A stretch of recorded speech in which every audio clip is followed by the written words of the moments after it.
The Great Gatsby. By F. Scott Fitzgerald, Chapter 1. In my younger and more vulnerable years, my father gave me some advice that I've been turning over in my mind ever since. Whenever you feel like criticizing anyone, he told me, just remember that all the people in this world haven't had the advantages that you've had. He didn't say any more, but we've always been unusually communicative in a reserved way, and I understood that he meant a great deal more than that. In consequence, I'm inclined to reserve all judgments, a habit that has opened up many curious natures to me and also made me the victim of not a few veteran bores. The abnormal mind is quick to detect and attach itself to this quality when it appears in a normal person, and so it came about that in college I was unjustly accused of being a politician, because I was privy to the secret griefs of wild, unknown men. Most of the confidences were unsought. Frequently I have feigned sleep, preoccupation, or a hostile levity when I realized by some unmistakable sign that an intimate revelation was quivering on the horizon, for the intimate revelations of young men, or at least the terms in which they express them, are usually plagiaristic and marred by obvious suppressions. Reserving judgments is a matter of infinite hope. I am still a little afraid of missing something if I forget that, as my father snobbishly suggested, and I snobbishly repeat, a sense of the fundamental decencies is parceled out unequally at birth. And, after boasting this way of my tolerance, I come to the admission that it has a limit. Conduct may be founded on the hard rock or the wet marshes, but after a certain point I don't care what it's founded on. When I came back from the East last autumn I felt that I wanted the world to be in uniform and at a sort of moral attention forever. I wanted no more riotous excursions with privileged glimpses into the human heart. Only Gatsby, the man who gives his name to this book, was exempt from my reaction. Gatsby, who represented everything for which I have an unaffected scorn. If personality is an unbroken series of successful gestures, then there was something gorgeous about him, some heightened sensitivity to the promises of life, as if he were related to one of those intricate machines that register earthquakes 10,000 miles away. This responsiveness had nothing to do with that flabby impressionability which is dignified under the name of the creative temperament. It was an extraordinary gift for hope, a romantic readiness such as I have never found in any other person and which it is not likely I shall ever find again. No, Gatsby turned out all right at the end. It is what preyed on Gatsby, what foul dust floated in the wake of his dreams that temporarily closed out my interest in the abortive sorrows and short-winded elations of men. My family have been prominent, well-to-do people in this middle western city for 3 generations. The Carraways are something of a clan, and we have a tradition that we're descended from the Dukes of Buccleuch, but the actual founder of my line was my grandfather's brother, who came here in '51, sent a substitute to the Civil War, and started the wholesale hardware business that my father carries on today. I never saw this great uncle, but I'm supposed to look like him, with special reference to the rather hard-boiled painting that hangs in father's office. I graduated from New Haven in 1915, just a quarter of a century after my father, and a little later I participated in that delayed Teutonic migration known as the Great War. I enjoyed the counter-raid so thoroughly that I came back restless. Instead of being the warm center of the world, the Middle West now seemed like the ragged edge of the universe, so I decided to go east and learn the bond business. Everybody I knew was in the bond business, so I supposed it could support one more single man. All my aunts and uncles talked it over as if they were choosing a prep school for me, and finally said, "Why, yes," with very grave, hesitant faces. Father agreed to finance me for a year, and after various delays I came east, permanently, I thought, in the spring of '22. The practical thing was to find rooms in the city, but it was a warm season, and I had just left a country of wide lawns and friendly trees, so when a young man at the office suggested that we take a house together in a commuting town, it sounded like a great idea. He found the house, a weather-beaten cardboard bungalow at $80 a month, but at the last minute the firm ordered him to Washington, and I went out to the country alone. I had a dog, at least I had him for a few days until he ran away, and an old Dodge and a Finnish woman, who made my bed and cooked breakfast and muttered Finnish wisdom to herself over the electric stove. It was lonely for a day or so until one morning some man, more recently arrived than I, stopped me on the road. "How do you get to West Egg Village?" he asked helplessly. I told him. And as I walked on I was lonely no longer. I was a guide, a pathfinder, an original settler. He had casually conferred on me the freedom of the neighborhood. And so with the sunshine and the great bursts of leaves growing on the trees, just as things grow in fast movies, I had that familiar conviction that life was beginning over again with the summer. There was so much to read, for one thing, and so much fine health to be pulled down out of the young breath-giving air. I bought a dozen volumes on banking and credit and investment securities, and they stood on my shelf in red and gold like new money from the mint, promising to unfold the shining secrets that only Midas and Morgan and Maecenas knew. And I had the high intention of reading many other books besides.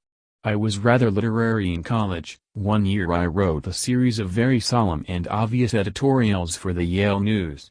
And now I was going to bring back all such things into my life and become again the most limited of all specialists, the well-rounded man.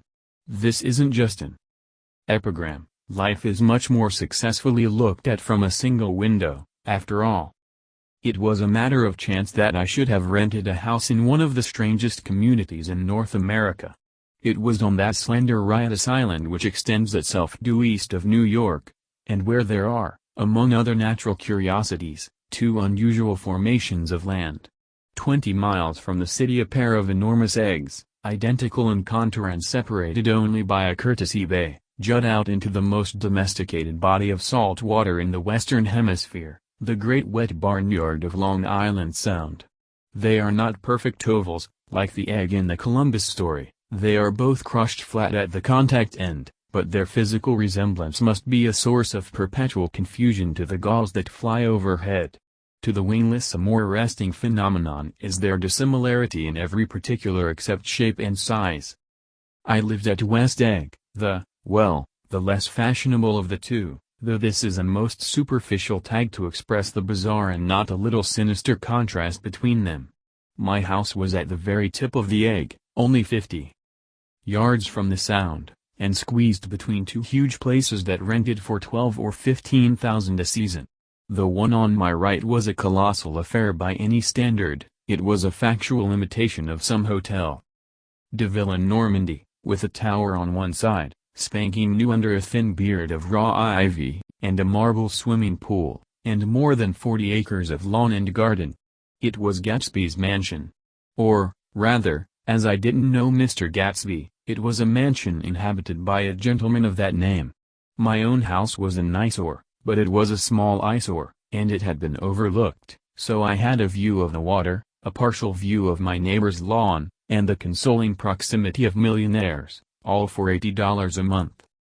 Across the courtesy bay the white palaces of fashionable East Egg glittered along the water, and the history of the summer really begins on the evening I drove over there to have dinner with the Tom Buchanans. Daisy was my second cousin once removed, and I'd known Tom in college. And just after the war I spent 2 days with them in Chicago. Her husband, among various physical accomplishments, had been one of the most powerful ends that ever played football in New Haven, a national figure in the way, one of those men who reach such an acute limited excellence at 21 that everything afterward savors of anticlimax.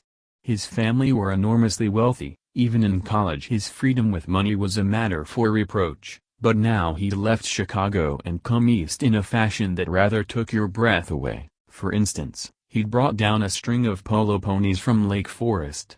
It was hard to realize that a man in my own generation was wealthy enough to do that. Why they came east I don't know. They had spent a year in France for no particular reason, and then drifted here and there unrestfully wherever people played polo and were rich together. This was a permanent move, said Daisy over the telephone, but I didn't believe it. I had no sight into Daisy's heart, but I felt that Tom would drift on forever seeking, a little wistfully, for the dramatic turbulence of some irrecoverable football game. And so it happened that on a warm windy evening I drove over to East Egg to see two old friends whom I scarcely knew at all. Their house was even more elaborate than I expected, a cheerful red and white Georgian colonial mansion, overlooking the bay. The lawn started at the beach and ran toward the front door for a quarter of a mile, jumping over sundials and brick walks and burning gardens, finally when it reached the house drifting up the side in bright vines as though from the momentum of its run. The front was broken by a line of French windows, glowing now with reflected gold and wide open to the warm windy afternoon, and Tom Buchanan in riding clothes was standing with his legs apart on the front porch. He had changed since his New Haven years. Now he was a sturdy straw-haired man of 30 with a rather hard mouth and a supercilious manner. Two shining arrogant eyes had established dominance over his face and gave him the appearance of always leaning aggressively forward. Not even the effeminate swank of his riding clothes could hide the enormous power of that body. He seemed to fill those glistening boots until he strained the top lacing, and you could see a great pack of muscle shifting when his shoulder moved under his thin coat. It was a body capable of enormous leverage, a cruel body. His speaking voice, a gruff husky tenor, added to the impression of fractiousness he conveyed. There was a touch of paternal contempt in it, even toward people he liked, and there were men at New Haven who had hated his guts. Now, don't think my opinion on these matters is final, he seemed to say, just because I'm stronger and more of a man than you are. We were in the same senior society, and while we were never intimate I always had the impression that he approved of me and wanted me to like him with some harsh, defiant wistfulness of his own. We talked for a few minutes on the sunny porch. "I've got a nice place here," he said, his eyes flashing about restlessly.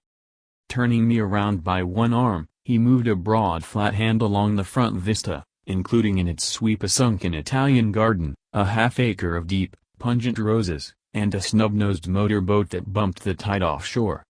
It belonged to Demain, the oil man. He turned me around again, politely and abruptly. "We'll go inside." We walked through a high hallway into a bright rosy-colored space, fragilely bound into the house by French windows at either end. The windows were ajar and gleaming white against the fresh grass outside that seemed to grow a little way into the house. A breeze blew through the room, blew curtains in at one end and out the other like pale flags, twisting them up toward the frosted wedding cake of the ceiling, and then rippled over the wine-colored rug, making a shadow on it as wind does on the sea. The only completely stationary object in the room was an enormous couch on which two young women were buoyed up as though upon an anchored balloon. They were both in white, and their dresses were rippling and fluttering as if they had just been blown back in after a short flight around the house. I must have stood for a few moments listening to the whip and snap of the curtains and the groan of a picture on the wall. Then there was a boom as Tom Buchanan shut the rear windows and the caught wind died out about the room, and the curtains and the rugs and the two young women ballooned slowly to the floor. The younger of the two was a stranger to me. She was extended full length at her end of the divan, completely motionless, and with her chin raised a little, as if she were balancing something on it which was quite likely to fall. If she saw me out of the corner of her eyes she gave no hint of it. Indeed, I was almost surprised into murmuring an apology for having disturbed her by coming in. The other girl, Daisy, made an attempt to rise. She leaned slightly forward with a conscientious expression, then she laughed, an absurd, charming little laugh, and I laughed too and came forward into the room. "I'm paralyzed with happiness." She laughed again, as if she said something very witty, and held my hand for a moment, looking up into my face, promising that there was no one in the world she so much wanted to see. That was a way she had. She hinted in a murmur that the surname of the balancing girl was Baker.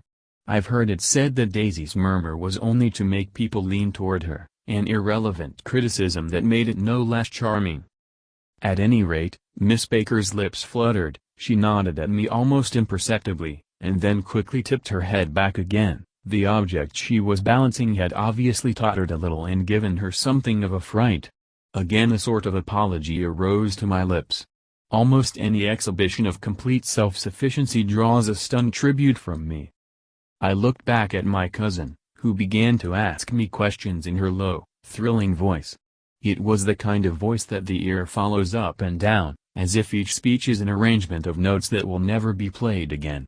Her face was sad and lovely with bright things in it, bright eyes and a bright passionate mouth, but there was an excitement in her voice that men who had cared for her found difficult to forget, a singing compulsion, a whispered listen, a promise that she had done gay, exciting things just a while since and that there were gay, exciting things hovering in the next hour. I told her how I had stopped off in Chicago for a day on my way east, and how a dozen people had sent their love through me. "Do they miss me?" she cried ecstatically. "The whole town is desolate. All the cars have the left rear wheel painted black as a mourning wreath, and there's a persistent wail all night along the North Shore. How gorgeous.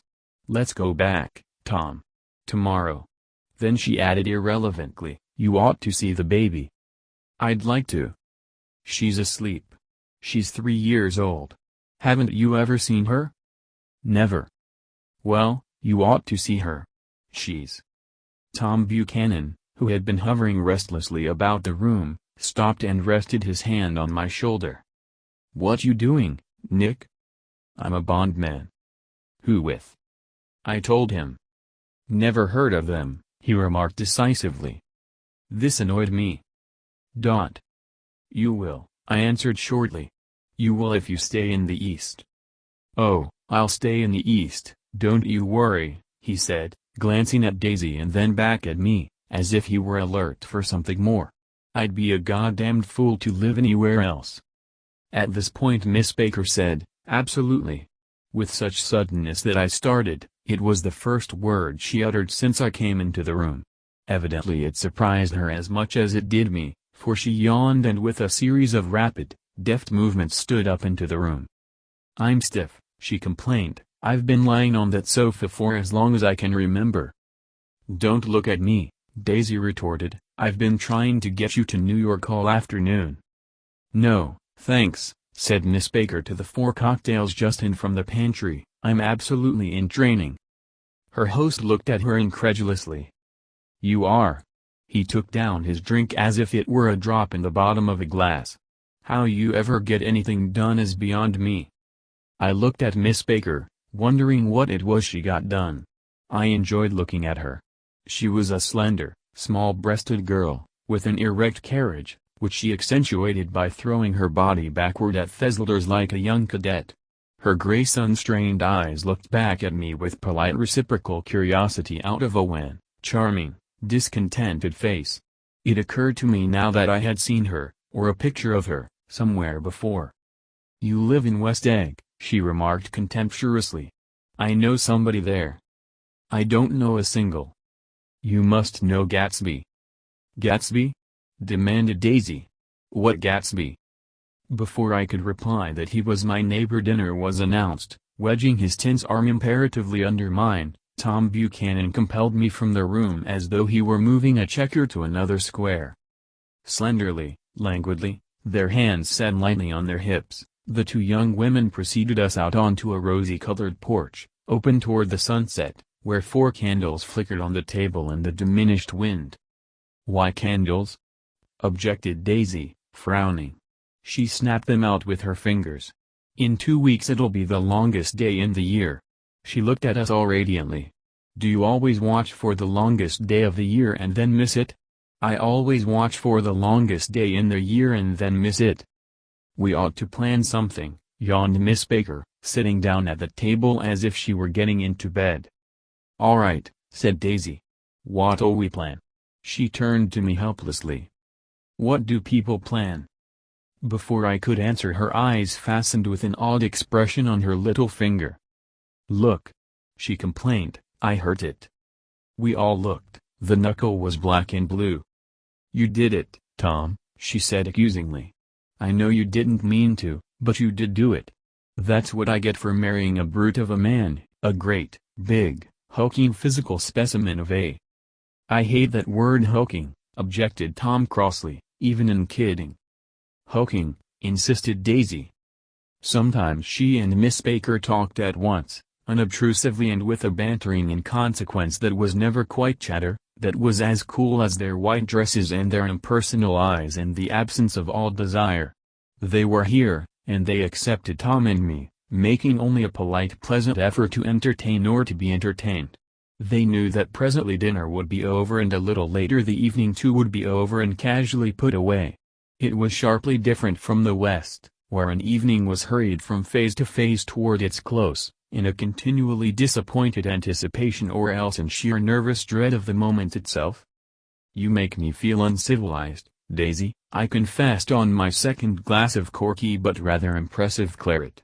"Can't you talk about crops or something?" I meant nothing in particular by this remark, but it was taken up in an unexpected way. "Civilization's going to pieces," broke out Tom violently. "I've gotten to be a terrible pessimist about things. Have you read The Rise of the Colored Empires by this man Goddard?" "Why, no," I answered, rather surprised by his tone. "Well, it's a fine book, and everybody ought to read it. The idea is if we don't look out the white race will be utterly submerged. It's all scientific stuff, it's been proved." "Tom's getting very profound," said Daisy, with an expression of unthoughtful sadness. "He reads deep books with long words in them." "What was that word we?" "Well, these books are all scientific," insisted Tom, glancing at her impatiently. "This fellow has worked out the whole thing. It's up to us, who are the dominant race, to watch out or these other races will have control of things." "We've got to beat them down," whispered Daisy, winking ferociously toward the fervent sun. "You ought to live in California," began Miss Baker, but Tom interrupted her by shifting heavily in his chair. "This idea is that we're Nordics. I am, and you are, and you are, and dash." After an infinitesimal hesitation he included Daisy with a slight nod, and she winked at me again. "And we've produced all the things that go to make civilization, oh, science and art, and all that. Do you see?" There was something pathetic in his concentration, as if his complacency, more acute than of old, was not enough to him anymore. When, almost immediately, the telephone rang inside and the butler left the porch, Daisy seized upon the momentary interruption and leaned toward me. "I'll tell you a family secret," she whispered enthusiastically. "It's about the butler's nose. Do you want to hear about the butler's nose?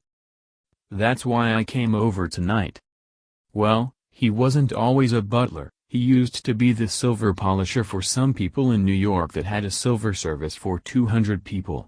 He had to polish it from morning till night, until finally it began to affect his nose." "Things went from bad to worse," suggested Miss Baker. "Yes. Things went from bad to worse, until finally he had to give up his position." For a moment the last sunshine fell with romantic affection upon her glowing face, her voice compelled me forward breathlessly as I listened, then the glow faded, each light deserting her with lingering regret, like children leaving a pleasant street at dusk. The butler came back and murmured something close to Tom's ear, whereupon Tom frowned, pushed back his chair, and without a word went inside. As if his absence quickened something within her, Daisy leaned forward again, her voice glowing and singing. "I love to see you at my table, Nick. You remind me of a rose, an absolute rouse. Doesn't he?" She turned to Miss Baker for confirmation. "An absolute rose?" This was untrue. I am not even faintly like a rouse.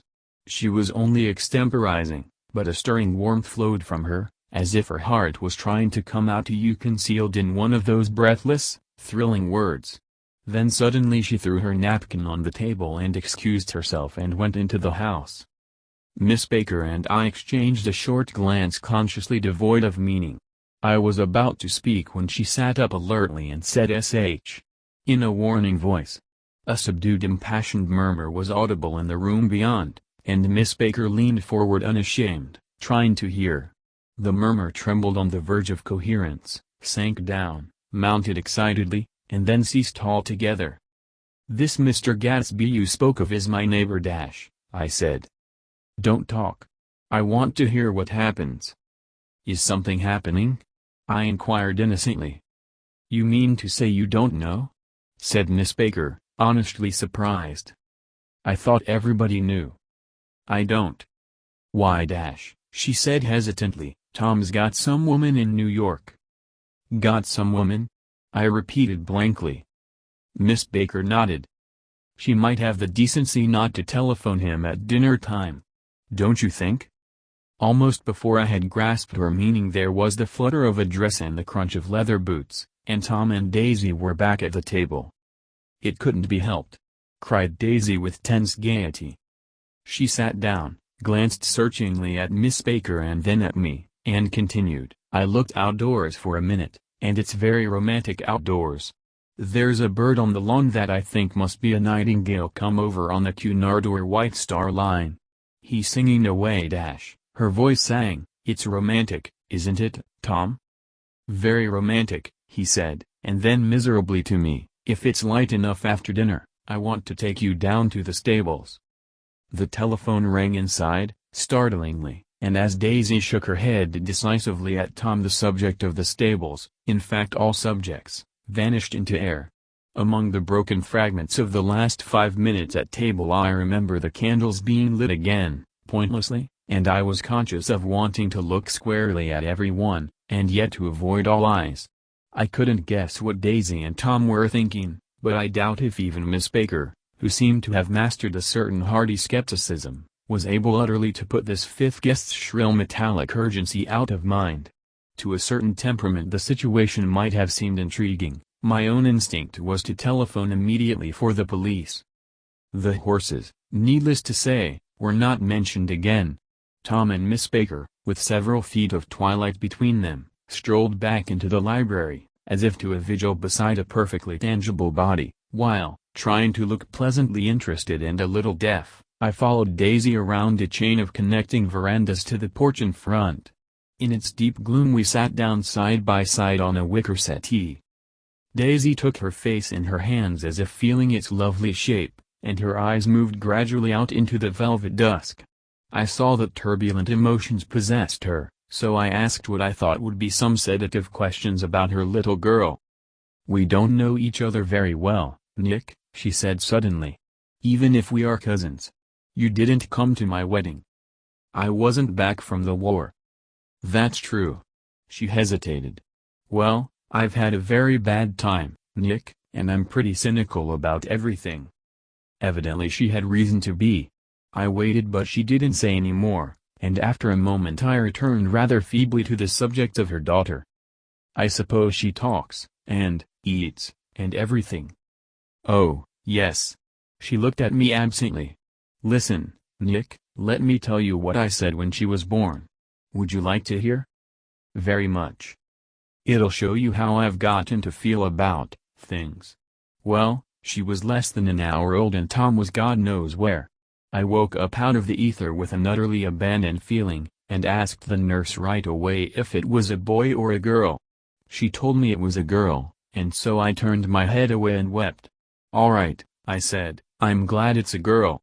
And I hope she'll be a fool. That's the best thing a girl can be in this world, a beautiful little fool." "You see, I think everything's terrible anyhow," she went on in a convinced way.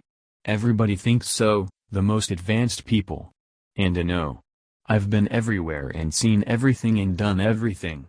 Her eyes flashed around her in a defiant way, rather like Tom's, and she laughed with thrilling scorn. "Sophisticated, God, I'm sophisticated." The instant her voice broke off, ceasing to compel my attention, my belief, I felt the basic insincerity of what she had said.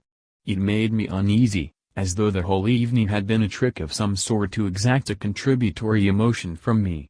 I waited, and sure enough, in a moment she looked at me with an absolute smirk on her lovely face, as if she had asserted her membership in a rather distinguished secret society to which she and Tom belonged.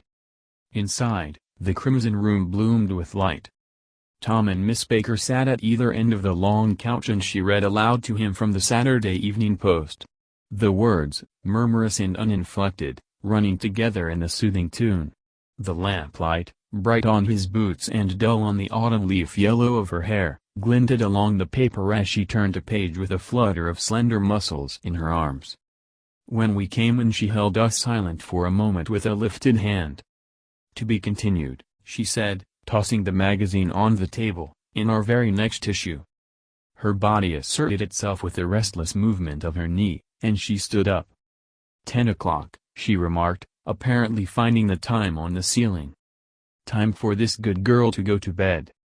Jordan's going to play in the tournament tomorrow," explained Daisy. "Over at Westchester." "Oh, you're Jordan Baker." I knew now why her face was familiar. Its pleasing contemptuous expression had looked out at me from many rotogravure pictures of the sporting life at Asheville and Hot Springs and Palm Beach. I had heard some story of her too, a critical, unpleasant story, but what it was I had forgotten long ago. "Good night," she said softly. "Wake me at 8, won't you? If you'll get up." "I will. Good night, Mr. Carraway. See you anon." "Of course you will," confirmed Daisy. "In fact, I think I'll arrange a marriage.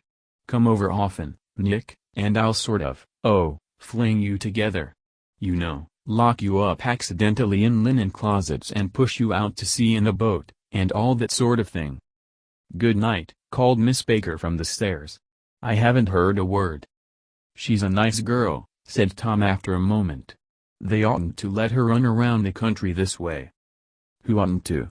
inquired Daisy coldly. "Her family. Her family is 1 and about 1,000 years old. Besides, Nick's going to look after her, aren't you, Nick? She's going to spend lots of weekends out here this summer. I think the home influence will be very good for her." Daisy and Tom looked at each other for a moment in silence. "Is she from New York?" I asked quickly. "From Louisville. Our white girlhood was passed together there. Our beautiful white." "Did you give Nick a little heart-to-heart talk on the veranda?" demanded Tom suddenly. "Did I?" She looked at me. "I can't seem to remember, but I think we talked about the Nordic race. Yes, I'm sure we did. It sort of crept up on us, and first thing you know—" "Don't believe everything you hear, Nick," he advised me. I said lightly that I had heard nothing at all, and a few minutes later I got up to go home. They came to the door with me and stood side by side in a cheerful square of light. As I started my motor, Daisy peremptorily called, "Wait. I forgot to ask you something, and it's important. We heard you were engaged to a girl out west." "That's right," corroborated Tom kindly. "We heard that you were engaged." "It's libel. I'm too poor." "But we heard it," insisted Daisy, surprising me by opening up again in a flower-like way. "We heard it from 3 people, so it must be true." Of course I knew what they were referring to, but I wasn't even vaguely engaged. The fact that gossip had published the bends was one of the reasons I had come east. You can't stop going with an old friend on account of rumors, and on the other hand I had no intention of being rumored into marriage. Their interest rather touched me and made them less remotely rich. Nevertheless, I was confused and a little disgusted as I drove away. It seemed to me that the thing for Daisy to do was to rush out of the house, child in arms, but apparently there were no such intentions in her head. As for Tom, the fact that he had some woman in New York was really less surprising than that he had been depressed by a book. Something was making him nibble at the edge of stale ideas, as if his sturdy physical egotism no longer nourished his peremptory heart. Already it was deep summer on roadhouse roofs and in front of wayside garages, where new red gas pumps sat out in pools of light, and when I reached my estate at West Egg I ran the car under its shed and sat for a while on an abandoned grass roller in the yard. The wind had blown off, leaving a loud, bright night, with wings beating in the trees and a persistent organ sound as the full bellows of the earth blew the frogs full of life. The silhouette of a moving cat wavered across the moonlight, and turning my head to watch it, I saw that I was not alone. 50 feet away a figure had emerged from the shadow of my neighbor's mansion and was standing with his hands in his pockets regarding the silver pepper of the stars. Something in his leisurely movements and the secure position of his feet upon the lawn suggested that it was Mr. Gatsby himself, come out to determine what share was his of our local heavens. I decided to call to him. Miss Baker had mentioned him at dinner, and that would do for an introduction. But I didn't call to him, for he gave a sudden intimation that he was content to be alone. He stretched out his arms toward the dark water in a curious way, and, far as I was from him, I could have sworn he was trembling. Involuntarily I glanced seaward, and distinguished nothing except a single green light, minute and far away, that might have been the end of a dock.